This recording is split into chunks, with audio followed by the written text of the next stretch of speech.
Section 1. You will hear a telephone conversation between an official at a village hall and a woman who wants to hire a public room. First, you have some time to look at questions 1 to 6.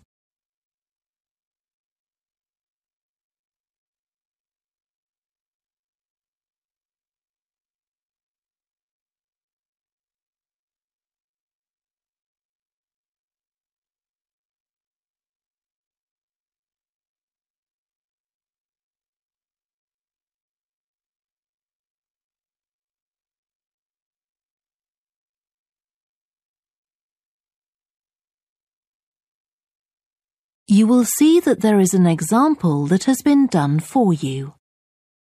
On this occasion only, the conversation relating to this will be played first.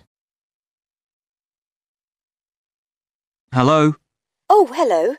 I wanted to inquire about hiring a room in the village hall for the evening of September the 1st. Let me just see. Yes, we have both rooms available that evening. There's our main hall, that's got seating for 200 people, or there's the Charlton room. The main hall seats 200, so 200 has been written in the space. Now we shall begin. You should answer the questions as you listen, because you will not hear the recording a second time. Listen carefully and answer questions 1 to 6. Hello? Oh, hello. I wanted to inquire about hiring a room in the village hall for the evening of September the 1st. Let me just see.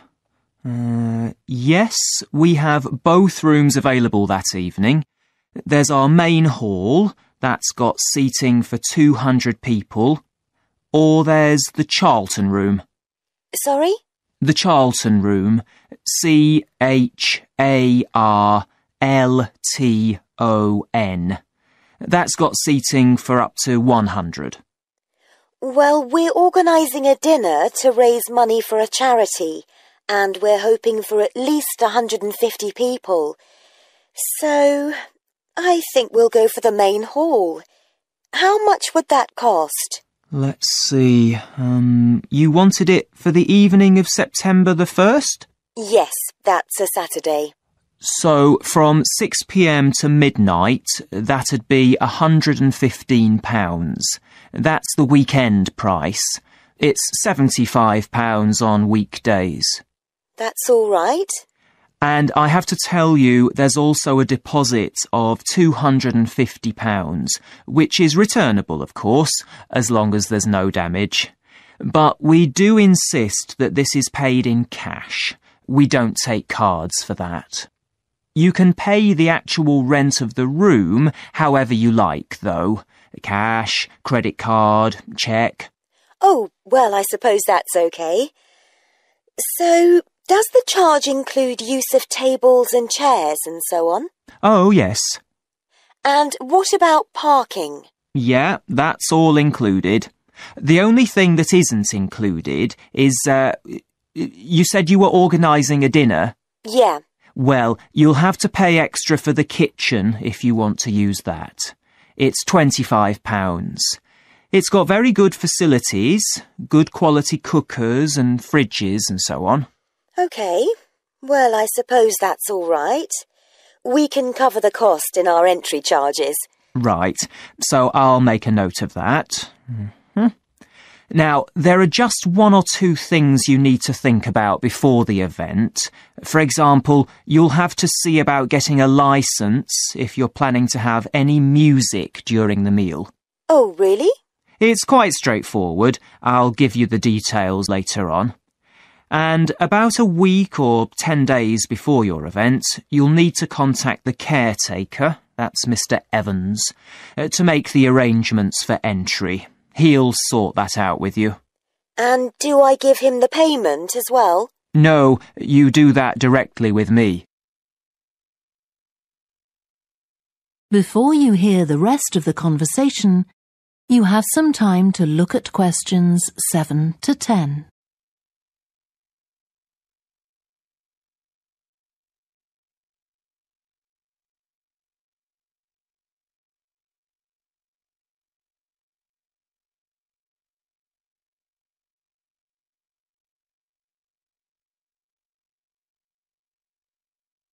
Now listen and answer questions 7 to 10. Right. Now, is there anything I need to know about what happens during the event? Well, as you'll be aware, of course, the building is no smoking throughout. Of course. Now, are you having a band? Yes. Well, they'll have a lot of equipment, so rather than using the front door, they should park their van round the back and use the stage door there. You can open that from inside, but don't forget to lock it at the end. OK. And talking of bands, I'm sure I don't need to tell you this, but you must make sure that no one fiddles about with the black box by the fire door. That's a system that cuts in when the volume reaches a certain level. It's a legal requirement. Sure. Anyway, we want people to be able to talk to one another, so we don't want anything too loud. Oh, that reminds me. We'll be having speeches. Are there any microphones available? Yep, just let the caretaker know. He'll get those for you. Right, now, when the event is over, we do ask that the premises are left in good condition. So there's a locked cupboard, and you'll be informed of the code you need to open that. It's got all the cleaning equipment, brushes and detergent and so on. Right. So what do we need to do after everyone's gone? Sweep the floors, I suppose? Well, actually, they have to be washed, not just swept. Then you'll be provided with black plastic bags, so all the rubbish must be collected up and left outside the door. Of course. We'll make sure everything's left tidy. Oh, and I forgot to ask. I presume we can have decorations in the room?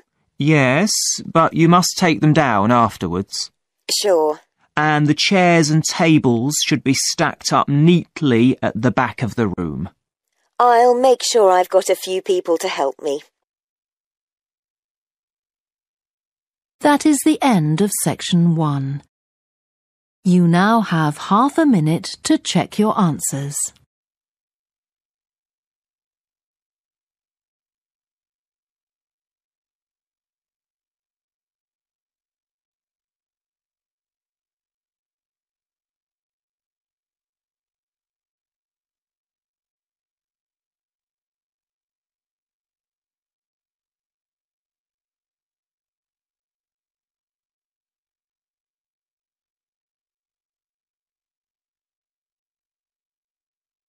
Now turn to section 2. Section 2. You will hear a guide talking to a group of visitors to a farm. First, you have some time to look at questions 11 to 14.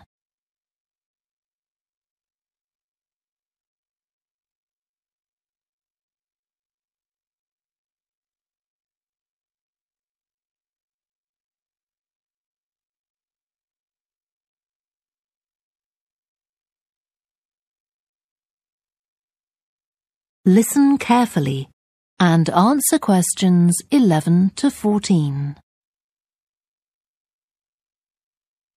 Welcome to the Fiddy Working Heritage Farm. This open-air museum gives you the experience of agriculture and rural life in the English countryside at the end of the 19th century. So you'll see a typical farm of that period, and like me, all the staff are dressed in clothes of that time. I must give you some advice and safety tips before we go any further. As it's a working farm, please don't frighten or injure the animals. We have a lot here, and many of them are breeds that are now quite rare. And do stay at a safe distance from the tools. Some of them have sharp points, which can be pretty dangerous, so please don't touch them. We don't want any accidents, do we? The ground is very uneven, and you might slip if you're wearing sandals, so I'm glad to see you're all wearing shoes. We always advise people to do that. Now, children of all ages are very welcome here, and usually even very young children love the ducks and lambs, so do bring them along next time you come.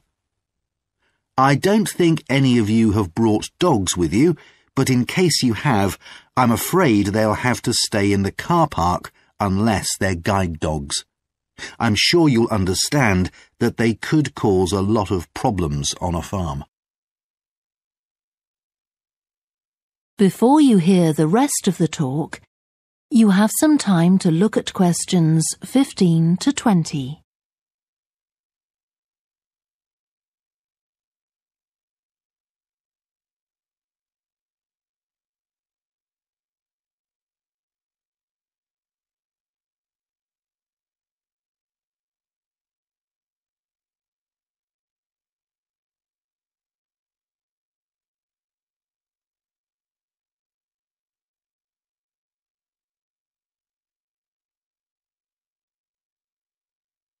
Now listen and answer questions 15 to 20.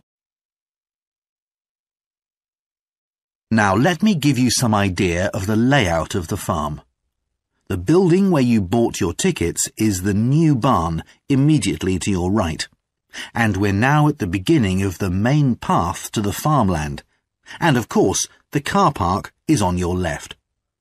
The scarecrow you can see in the car park in the corner beside the main path is a traditional figure for keeping the birds away from crops. But our scarecrow is a permanent sculpture. It's taller than a human being, so you can see it from quite a distance. If you look ahead of you, you'll see a maze. It's opposite the new barn, beside the side path that branches off to the right, just over there. The maze is made out of hedges which are too tall for young children to see over them, but it's quite small, so you can't get lost in it. Now, can you see the bridge crossing the fish pool further up the main path? If you want to go to the cafe, go towards the bridge and turn right just before it. Walk along the side path, and the cafe's on the first bend you come to. The building was originally the schoolhouse, and it's well over 100 years old. As you may know, we run skills workshops here, where you can learn traditional crafts like woodwork and basket making.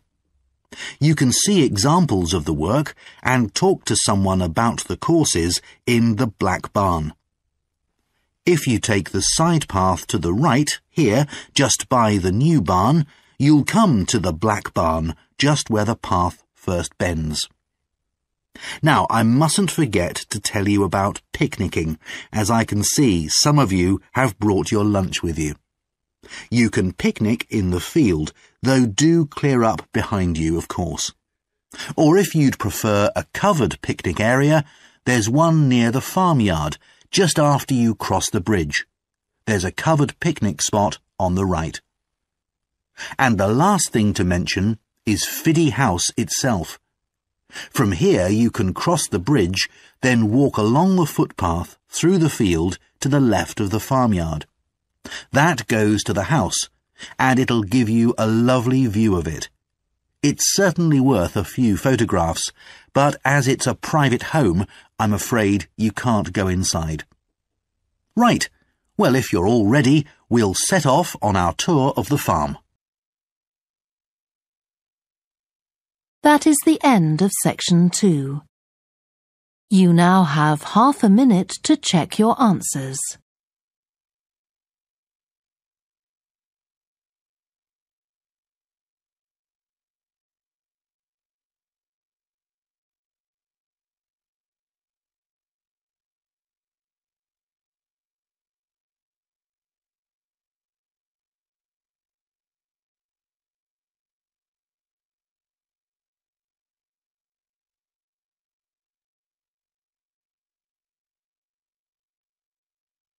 Now turn to section 3. Section 3. You will hear two psychology students called Lisa and Greg discussing a project they have to do. First, you have some time to look at questions 21 to 27.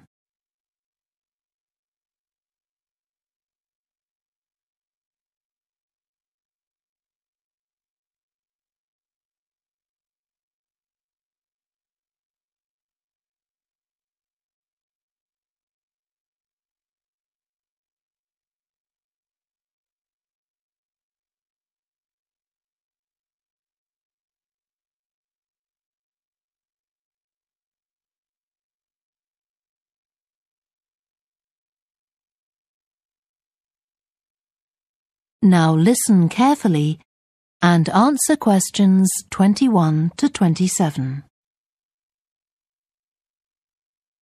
OK, Greg.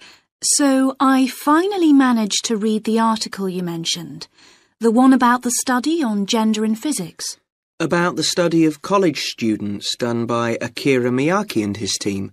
Yeah, I was interested that the researchers were actually a mix of psychologists and physicists. That's an unusual combination. Yeah. I got a little confused at first about which students the study was based on. They weren't actually majoring in physics. They were majoring in what's known as the STEM disciplines. That's science, technology, engineering and math. Yes, but they were all doing physics courses as part of their studies. That's correct. So, as I understood it, Miyake and co. started from the fact that women are underrepresented in introductory physics courses at college, and also that, on average, the women who do enroll on these courses perform more poorly than the men. No one really knows why this is the case. Yeah, but what the researchers wanted to find out was basically what they could do about the relatively low level of the women's results. But in order to find a solution, they needed to find out more about the nature of the problem. Right. Now, let's see if I can remember. It was that in the physics class, the female students thought the male students all assumed that women weren't any good at physics. Was that it? And they thought that the men expected them to get poor results in their tests. That's what the women thought, and that made them nervous, so they did get poor results. But actually, they were wrong. No one was making any assumptions about the female students at all. Anyway, what Miyake's team did was quite simple, getting the students to do some writing before they went into the physics class. What did they call it? Values affirmation. They had to write an essay focusing on things that were significant to them, not particularly to do with the subject they were studying, but more general things like music or people who mattered to them. Right. So the idea of doing the writing is that this gets the students thinking in a positive way. And putting these thoughts into words can relax them and help them overcome the psychological factors that lead to poor performance. Yeah. But what the researchers in the study hadn't expected was that this one activity raised the women's physics grades from the C to the B range. A huge change. Pity it wasn't to an A, but still. No, but it does suggest that the women were seriously underperforming beforehand in comparison with the men. Yes. Mind you, Miyake's article left out a lot of details, like did the students do the writing just once or several times? And had they been told why they were doing the writing? That might have affected the results. You mean if they know the researchers thought it might help them to improve, then they just try to fulfill that expectation? Exactly. Before you hear the rest of the discussion, you have some time to look at questions 28 to 30.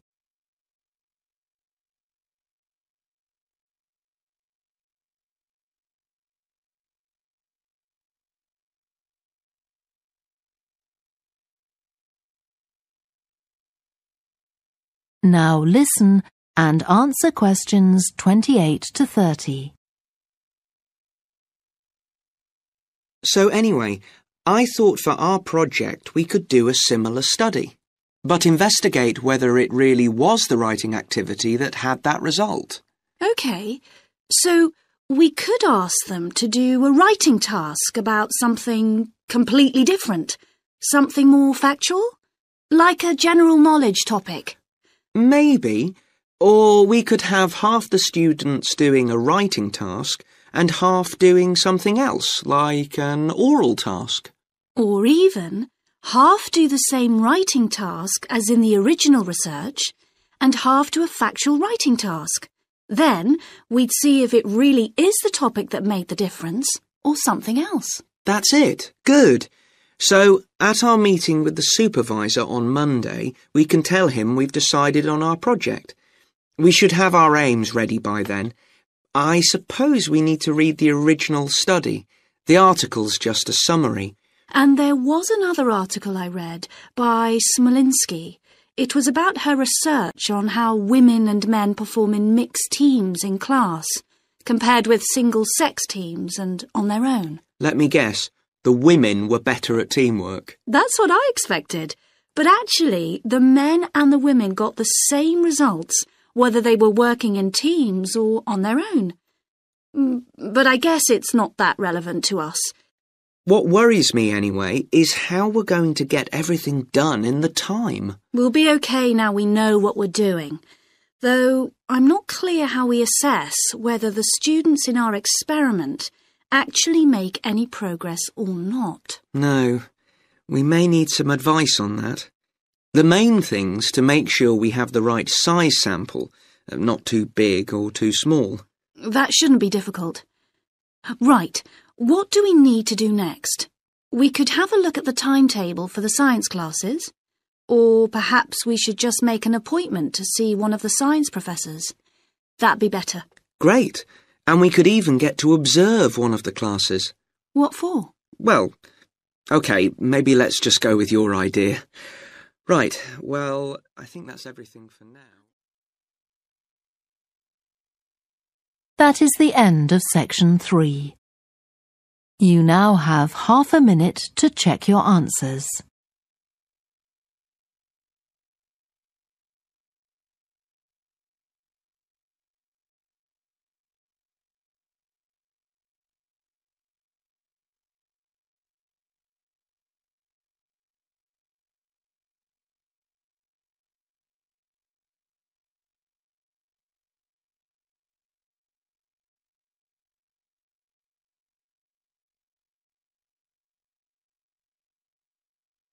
Now turn to section 4.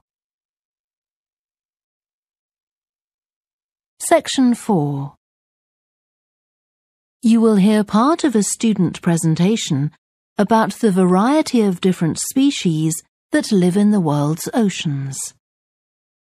First, you have some time to look at questions 31 to 40.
Now listen carefully and answer questions 31 to 40. I've been looking at ocean biodiversity. That's the diversity of species that live in the world's oceans. About 20 years ago, biologists developed the idea of what they called biodiversity hotspots. These are the areas which have the greatest mixture of species. So, one example is Madagascar. These hotspots are significant because they allow us to locate key areas for focusing efforts at conservation. Biologists can identify hotspots on land fairly easily, but until recently, very little was known about species distribution and diversity in the oceans, and no one even knew if hotspots existed there. Then a Canadian biologist called Boris Worm did some research in 2005 on data on ocean species that he got from the fishing industry. Worm located 5 hotspots for large ocean predators, like sharks, and looked at what they had in common. The main thing he'd expected to find was that they had very high concentrations of food, but to his surprise, that was only true for 4 of the hotspots. The remaining hotspot was quite badly off in that regard. But what he did find was that in all cases, the water at the surface of the ocean had relatively high temperatures, even when it was cool at greater depths. So, this seemed to be a factor in supporting a diverse range of these large predators. However, this wasn't enough on its own, because he also found that the water needed to have enough oxygen in it. So these 2 factors seemed necessary to support the high metabolic rate of these large fish. A couple of years later, in 2007, a researcher called Lisa Balance, who was working in California, also started looking for ocean hotspots, but not for fish. What she was interested in was marine mammals, things like seals. And she found 3 places in the oceans which were hotspots, and what these had in common was that these hotspots were all located at boundaries between ocean currents. And this seems to be the sort of place that has lots of the plankton that some of these species feed on. So now people who want to protect the species that are endangered need to get as much information as possible. For example, there's an international project called the Census of Marine Life. They've been surveying oceans all over the world, including the Arctic. One thing they found there, which stunned other researchers, was that there were large numbers of species which live below the ice, sometimes under a layer up to 20 meters thick. Some of these species had never been seen before. They've even found species of octopus living in these conditions. And other scientists working on the same project but researching very different habitats on the ocean floor have found large numbers of species congregating around volcanoes, attracted to them by the warmth and nutrients there.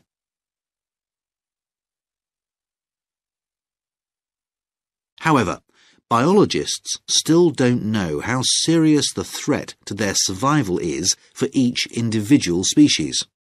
So a body called the Global Marine Species Assessment is now creating a list of endangered species on land, so they consider things like the size of the population, how many members of one species there are in a particular place, and then they look at their distribution in geographical terms.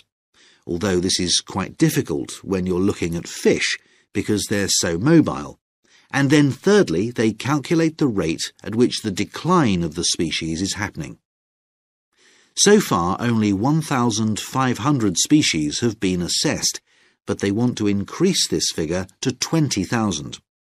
For each one they assess, they use the data they collect on that species to produce a map showing its distribution. Ultimately, they will be able to use these to figure out not only where most species are located, but also where they are most threatened. So, finally, what can be done to retain the diversity of species in the world's oceans? Firstly, we need to set up more reserves in our oceans, places where marine species are protected. We have some, but not enough. In addition, to preserve species such as leatherback turtles, which live out in the high seas but have their nesting sites on the American coast, we need to create corridors for migration, so they can get from one area to another safely. As well as this, action needs to be taken to lower the levels of fishing quotas to prevent overfishing of endangered species. And finally, there's the problem of bycatch. This refers to the catching of unwanted fish by fishing boats. They're returned to the sea, but they're often dead or dying. If these commercial fishing boats used equipment which was more selective so that only the fish wanted for consumption were caught, this problem could be overcome. OK, so does anyone have any questions about... That is the end of section 4. You now have half a minute to check your answers.